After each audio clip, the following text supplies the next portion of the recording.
Hi, Sam, and welcome to Entrepreneurcast. It's such a great pleasure to have you with us today. Great to be here. Really good. So, Sam, before we get started with the business side of things, tell us a little bit about who are you outside of your business and what do you enjoy doing in your spare time? So obviously I've been pretty obsessed with business and starting companies since a very young age. But outside of that, I like to do a lot of outdoor activities, and I'm also really into cars. So Formula One and sports cars in general, stuff like that I really enjoy, as well as obviously attending lots of events and live music and things like that, which is great, seeing as what our company now does. So, what about the business side of things? Tell us about your business. What do you do and what inspired you to start it? Cool. So I'm a co-founder of a company called TickX. We're an event ticket search engine. So we call ourselves the Sky Scanner for events. So what we do is we aggregate over 70,000 events from 30 different ticket sellers into one single platform, which is available as a website and an app. And what that means is that if you're looking to find events to go and see Ed Sheeran, for example, we can find you the best prices.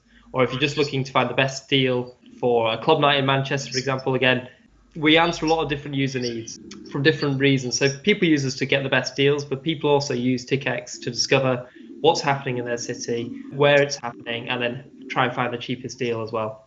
And what inspired you to start it?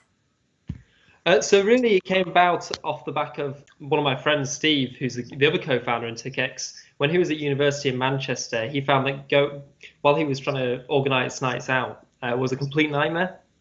So he had loads of friends and he wanted to go on club nights, for example. And first trying to find out what was happening in Manchester was hard, and then trying to find the cheapest tickets because he was a student and obviously wanted to save money was a complete nightmare. So I had a software company at that point, and he contacted me with this idea saying that we need to make this better. It's a nightmare for people. I really saw the value in the price comparison side of things. And together we formed the basis of the idea for TickX. I think kind of from then on, it's just kind of grown and grown and grown. And now, we've raised a large round of funding. We're growing very rapidly. So it's very exciting. Oh wow, yeah, it sounds really good. I mean, there are so many places that sell tickets, but they usually, I guess, sell it for a higher price to make the profit. So, having it for the best available price, that's a really great idea. I can see why, you went for something like that. Definitely, yeah. And what we really focus on is, giving transparency to the market. So we compare prices from all the primary ticket sellers, so that people like Ticketmaster, see tickets, but we also have the prices from the secondary players like StubHub and Viagogo. Now, often they can be more expensive there, but we order our results purely based on price. So users can go on, see what the cheapest ticket is. Sometimes they might not want the cheapest ticket, but they can see what the prices are, and then they can buy in seconds. So we don't add any fees either, so it's completely free to use our platform. So, Sam, obviously you're quite busy now with your startup and everything that's going on. What would you say your typical day looks like? That's a hard question. Really, it varies massively. Quite a lot of time is spent in the office with the team. So generally, when we start a morning, the tech team, for example, which I head up, we gather together, see what everyone's working on, plan what we're doing for the day or for the rest of the week if it's the beginning, if it's a Monday. And then throughout the day, it'll be a mixture of, at the moment, we're doing a lot of interviews because we're still growing our team, be working with other members of the team on developing new technologies, do a lot of testing of the new features we're about to roll out. And then outside of that, we also spend a lot of time talking to our investors, doing general business development as well, talking to ticket sellers. So I'm often down in London and meetings. So there's not really a typical day. It massively varies. And that's one of the great things about being a startup founder and running your own company is it's definitely not boring. You don't do the same thing every day, time after time.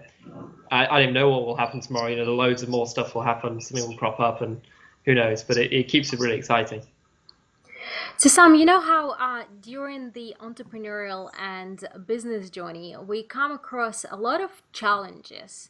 What would you say was your greatest challenge, and how did you manage to overcome it? There's challenges every day. That's the whole point, really, of having a startup is you're constantly fighting fires or fixing things, improving things. So probably the biggest challenge we have technically is creating a platform that can merge all these events together. So that's taken a lot of time to develop, and a lot of trial and error and improvements. And it really wasn't an instant fix. It's been probably a year and a half in development. We now got to the point where it's working really well. But it's kind of an ongoing challenge. So it's not like a singular event that we had to overcome. Obviously, a big challenge in all startups is raising funding. We've been through 2 funding rounds now. Both were hard. So, you always having to sell the idea to lots of different people, keep the motivation high when inevitably some people won't want to invest, and you've got to kind of keep yourself feeling positive, which we felt we did well, and in the end we've got a great set of investors from both rounds, so it's worked really well. But yeah, that's everyone. I'm sure any startup founder listening to this or wannabe startup founder will soon or will have experienced the pain of raising funding. But that's the whole game, I suppose. Okay, well, we'll get back to some of the investment bits in a minute. What would you say then was your greatest success? Oh man, we've had quite a few nice wins. I mean, going on to Dragon's Den and getting 2 offers, which in the end we actually turned down, and all the publicity that came off the back of that has obviously been a massive for us. We went on Dragon's Den looking for 75,000, and we raised 10 times more, and that's obviously been really good for the company. And so that's probably a single moment that's been a really successful part. We've had loads of great things happen over the last 2 years. But as a singular event, that's probably our greatest one. Well, I would like to hear more about that. I think every listener would be really excited to hear more about the whole experience and how it felt. But I actually read that it was 3 dragons that offered you a deal. Was it just 2? So yeah, what we had is we had a dual offer from Peter Jones and Nick Jenkins. So 2 dragons putting in a single offer together, so splitting it halfway. And then we had a second offer from Tuka Suleiman. So we had 3 dragons, but 2 offers on the table. Oh, brilliant. So how did it feel to turn down the dragons? It was actually really, really hard in the end. I mean, you kind of go into the den. Obviously, we had agreed what we felt was what we'd accept or what we wouldn't. Their offers we felt were too high, and they undervalued the company. We discussed that at the back, and then I was given the job to tell them. So we walked back, and obviously, what you don't realize is there's been about an hour and a half of intense questioning and grilling you on loads of different details too. So you're really happy to get the offers. That's a massive relief, and then you kind of get to the point of thinking, oh God, well, they want too much equity, so we're going to have to turn down. So turning them down was quite hard, and then you could see the kind of a bit of disappointment on their faces, and it was a really interesting experience. But yeah, it definitely wasn't easy to do, but it was completely don't regret it. I mean, we've now raised 10 times more cash, and it's been great, but at the time was very hard. So would you say that experience in Dragon's Den helped you to raise that much money afterwards? Yeah, I mean, it's very good in the way of practicing your pitch, and really we found the more investment meetings you go to, the better you get. You get more questions, and if you don't know how to answer them in that meeting, or you don't answer them well, or you think you've answered them well, you obviously learn from that. So, I mean, everyone will say as you go through the process, you get better and better and better. And Dragon's Den was a very intense questioning. They asked some strange questions that we'd never heard before, which was quite surprising, and focus on some elements that really helped us develop our pitch for future investment meetings. And obviously then that paid off. If there is anyone out there who is looking to go, well, not necessarily to Dragon's Den, but to any investor, what would you advise them? Like, what should they know and what should they be prepared for? Yes, it's a hard. I mean, every investor will have different focuses of what they're interested in. At the end of the day, in the very early stages of a company, when it's an idea or very, very early, the investors generally are focused on you as a person. And, at the end of the day, they'll be taking quite a big risk on really you as a founder or founders. So it's really important you come across well, obviously. That's really important. You have to get on with the people, making sure you sell yourself. I think that something we don't do in Britain very well is selling ourselves personally. And it's balancing that without appearing arrogant as well. So that's really important. And then just really, you need to know your business inside out. Obviously, there's no excuse for not knowing everything about your company, knowing the industry you're attempting to move into or work in or disrupt. And they'll ask you lots of information about that. And so having those kind of stats to date. And at the end of the day, the one thing investors always love is like proven track record or, metrics on how well you're doing. So if you said we've signed up 1,000 people and half of them are using us now every month. Obviously, that's a great sign that as you grow the company, it'll become very profitable. So things like that are really important. But at the end of the day, the early stages is very much about how much they like you and coming across well. And how long would you say was your whole preparation to go there? Like was it a year, 2 years, less? For Dragon's Den or for investment generally? For investment generally and Uh, for Dragon's Den. yeah, so there's good at two. Investment generally, we kind of started building the site about a year before we went out looking for investment. So that was building the beta product. So, proving that we could build it. And then we probably spent about 3 to 4 months actually trying to raise the cash in the first round. The first few meetings, we probably did awfully. And, looking back at those now, we'll be like, oh my God. But we learned a lot from that. And yeah, then just improved and improved. And in the end, we actually had Ministry of Sound, the world's largest independent record label at the time, invest in us. So that was a great achievement at that point. Sam, just for fun, I always like to find out where do you come up with your best ideas? Ah, that's it's interesting. Well, generally, I quite like while traveling. So sometimes, just often it's when you can relax or not be thinking directly about solving an exact issue. So you're more thinking laterally, I find. So when driving, for example, I quite like being on a train, stuff like that, or flying, because you sometimes can't do that much useful work in that time. So you start just thinking about problems you've got and you come up with ideas on the side. So that's generally where I think the best ideas. Obviously, we gather a lot of great ideas in the company just by talking to the team, having a very open approach where everyone can throw in ideas. Outside of me personally, for a company, that's really important. Is everyone from any part of the company can suggest anything. Might be a technical improvement. It might also be a marketing improvement or a new angle we should look at. So we're really open to that kind of thing, and I think that's really important. So Sam, you know how when we grow up and then when we go through all these experiences, we have usually people that we look up to or the people that inspire us. Do you have any personal heroes and people that inspire you? Yeah, so really, when I was young, I massively looked up to people like Richard Branson. It proved that you could, grow an awesome set of companies. Read a lot of his books when I was younger. I've been lucky to have been surrounded by quite a few different entrepreneurial people, which influence you, I'm sure, all the way along. My dad was very lucky to work for a guy called Peter Wilkinson, who set up a company called Plan Online, and that had a massive period of growth. And my dad's enthusiasm from the excitement of that obviously really encouraged me into starting a company and also starting a high growth startup like we have now with TickX. So all these different influences, but as a big one was Richard Branson. I've got a lot, he kind of showed that it was possible to do. And yeah, I looked up to him a lot. Probably still do a lot as well. So would you say you knew you're going to be a business owner since a very young age? Yeah, definitely. I was obsessed about business and making money from a very, very young age. In primary school, I would sell sweets and LED torches and other toys to my friends, and anyone that came to stay at our house, I'd end up selling them something. And that just kind of progressed along as I got older. In first and secondary school, in my first year, I started selling chewing gum. And then when I was 14, I set up an online auction site called Bid Marine, which was a bit like eBay, but for the marine industry. And in the process of doing that, I taught myself how to program and how to develop websites. And then that didn't make any money, but from the back of it, I set up a software company, which I ran for 6 years. And it's still running in the background now. And it was a very profitable company. It grew very rapidly while I was still at school. So yeah, I've been kind of from probably age of 6 or something, pretty obsessed. Oh wow. So when did you start first? You said in school. How old would you say were you?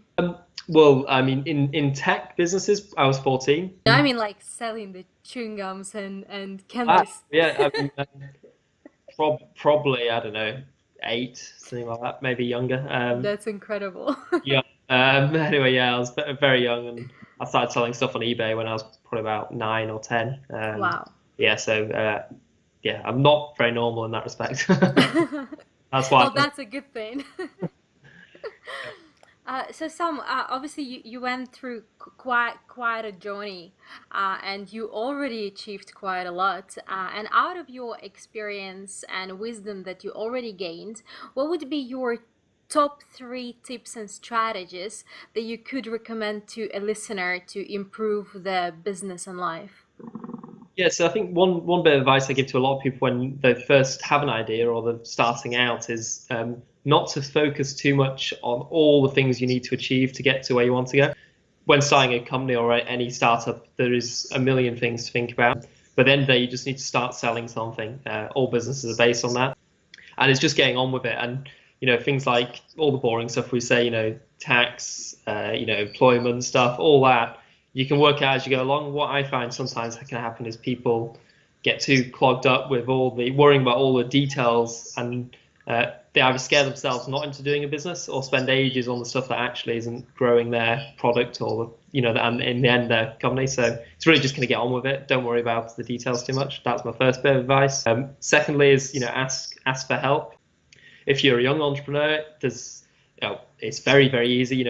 Everyone's keen to help. We've had great bits of advice and people on board on our whole journey, just by contacting them on LinkedIn, for example, and Oh, wow. say, reading their blogs, that kind of thing, and just getting in touch. That's worked very well for us. And some of those people are now part of the company in a kind of formal role. So that's really good. And I think the third thing is, you've just got to try and get to a minimum viable product as quickly as possible. That's the thing we really focus on is, trying to develop very quickly. If it's a tech solution or any product, getting something together very quickly and then iterating over that to improve it constantly. So what you don't want is to have to spend 2 years getting to your first thing someone will see, because what you might find when you do that is they don't like it or something's wrong with it. That will kill a company's dead straight away. Whereas if you do a really simple thing, you can learn from those, what works well and what doesn't, and improve it very quickly. And, from our point of view, that's been critical. I mean, if we look back at TickX 2 years ago, the whole platform in pretty much every way has changed and evolved for the better by doing lots and lots of little steps rather than trying to do a massive launch. So that'd be my third bit of advice. Thank you very much for that, Sam. And did you come, did you come across any sort of resources that you could also share with us that made your life easier? Yeah, it's kind of weird. I'm a bit strange in that I don't spend loads of time reading entrepreneurial books or marketing books or anything like that. I mean, it's a hard balance. I mean, at the end of the day, we want to spend as much time growing the company while still gaining information and knowledge. I really pick up things as I go along. Obviously, being from a quite technical background and focusing on that side of the company, there's loads of resources online that I use every day to learn how to do new things or get advice, things like Stack Overflow. But they're very focused on programmers. From general business, it's obviously the best advice we find is actually getting to know real people. It's very hard to judge the credibility of someone on LinkedIn or on the internet, if they really know what they're talking to. But if you're sitting on a table talking to a guy that's sold a £1 billion company and he gives you some advice, it's really good. So you get a lot of quality from that. So we probably spend a lot more time trying to network at events, getting to know really successful people, or people that are also in the same position as ourselves, other entrepreneurs, because you can learn loads more from that, I find, than there's obviously lots and lots of entrepreneurial material online, and it's balance of that. And there's loads of great stuff out there as well, but generally talking to real people I find is the best way. So, how would you say you choose the events you go to? Because, UK is full of events. Yeah. There are plenty. How do you choose where you're gonna go and where you're gonna meet like-minded people like yourselves? Yeah, it's a hard one. I mean, trying to pick events, we generally like smaller events. We find they can often work better in the way for networking. Sometimes big events can just be full of lawyers and accountants and all these professional services companies trying to sell you things, which as a startup founder, you really want to meet investors, and you also really want to meet other startup founders. They're the kind of key people you want. So I've been recently at a dinner event. There was only 20 people. There's about 10 of them were startup founders. The other 10 were a mixture of investors. There were some bankers there as well. And it was a great event because it was so small and intimate that you ended up talking to, 5-6 people for a long time, and you get to know them and you come away from it with some great contacts, and you also learn a lot. So I'm quite keen on small events. There are some great big events as well. We attended EIE 16, so last year up in Edinburgh, and that was an amazing event as well. So that was one of the best. Well, it was the best big event we've been to. But I think that's mainly because they just really organised it well and got a great set of attendees. But it is a bit of hit and miss. Sometimes you go to an event and it won't work out, and sometimes you think event's going to be great and it doesn't. But sometimes you go to a tiny one, don't expect anything, and you meet the best contact ever. So there's no magic rule. And I know you already mentioned that you don't read that much, but I meet a lot of people who say that at some point of life they came across a book that just totally changed their life or just changed something within themselves. Did you ever come across a book like that for yourself? Not really, not from an entrepreneur point of view. I think I'm quite strange enough in that I was always from a very, very young age very interested in business and was generally just born entrepreneurial, I think. I think what's sometimes happen is some people, will read something, they'll change the way they think towards that entrepreneurial side of things. So I don't think I had that kind of moment because from the very beginning I was pretty weird and obsessed with this side of things. So I wouldn't say, I'd be lying if I said there was one book that changed it. I mean, it's kind of been a continual thing throughout my life. I love when you say that, quite weird or strange or whatever. Well, probably. And that's not normally what kids do. I was sitting on eBay buying and selling things when I was 8 or something. And the good thing, well, from my age, I was earning quite a lot of money. So my parents never had to give me any pocket money. I earned my own deal through, and I managed to obviously buy some cool stuff as a kid, which I really enjoyed. The hard work does pay off. That's the key. So Sam, you obviously had quite a journey and you've learned a lot and I think you achieved quite a lot already. You're doing really great stuff, but what is next for you? What's your next big goal, dream, or what you're aiming to achieve next? And if there is someone who's listening today and could potentially help you get there, who would that be? Cool. So the next kind of the big focus at the moment is, growing TickX. We currently have about 100,000 monthly active users. That's growing very rapidly at the moment. So we're now, for the next year or so, we'll be growing in the UK while starting to roll out into Europe. And then in next year and the years after, we'll be moving into Europe, Australasia, lots of other markets internationally. So our aim is to make TickX the global go-to platform for discovering events and finding event tickets. So that's our full focus. Obviously it's going very well at the moment. We've probably got another 1 or 2 funding rounds to go through. So if anyone's listening that's an investor and interested in being part of the new Skyscanner for events, obviously love to hear from you. And we'll be looking to an investment round towards the end of this year. So that's the kind of scope. It's a very exciting time for the company. We're in this real growth stage now. We're kind of getting out of our seed stage where we're developing the product, and we're really now starting to understand our customers and really ramp up the growth and the number of users and our revenue. So it's a very exciting time. So, with the events, is it any sorts of events or what kind of events are there? Are there also like networking events or are they just like fun events? So yeah, currently we're only in the kind of the consumer events, so things like gigs, festivals, sport, theatre, club nights, comedy nights. But it's actually something we're looking at growing is that kind of business side of things as well, looking at business events and bring those into the platform, probably in a separate section, because obviously as a normal consumer, it's not something you're interested in. And along with that, we're probably moving into other sectors as well. So that is something we're looking at, but at the moment we're just in consumer events, which is obviously a massive industry. In the UK, it's worth about 3.5 billion a year on live events. So that's the area we're targeting. Internationally, it's tens of billions. So there's an exciting market, and there's loads of opportunities for us to expand into other verticals as well. Yeah, I'm sure that there are ways you're gonna grow and expand, and We don't know them yet. That's it. Yeah. Amazing. Well, we are coming to an end of the show, but before we say our goodbyes, is there anything else that you would like to advise to the listener today? Really, my always my key piece of advice is just do it. It's one of the things we say in the office. There's a way of saying it that involves a swear word, but I won't say that on this program. But that is the the key thing. Just do it. Just get on with it. Keep moving as quickly as possible. Try not to get bogged down in the nitty-gritty challenges of running a company, which you will inevitably come up to. But if you're just going to keep moving, keep running, we found it works out pretty well. So that's my advice to everyone. And if you're really passionate about your idea, you really believe in it, and if it can make money, it'll be very successful, I'm sure. Sam, what's the best way to contact you for anyone who would like to get in touch?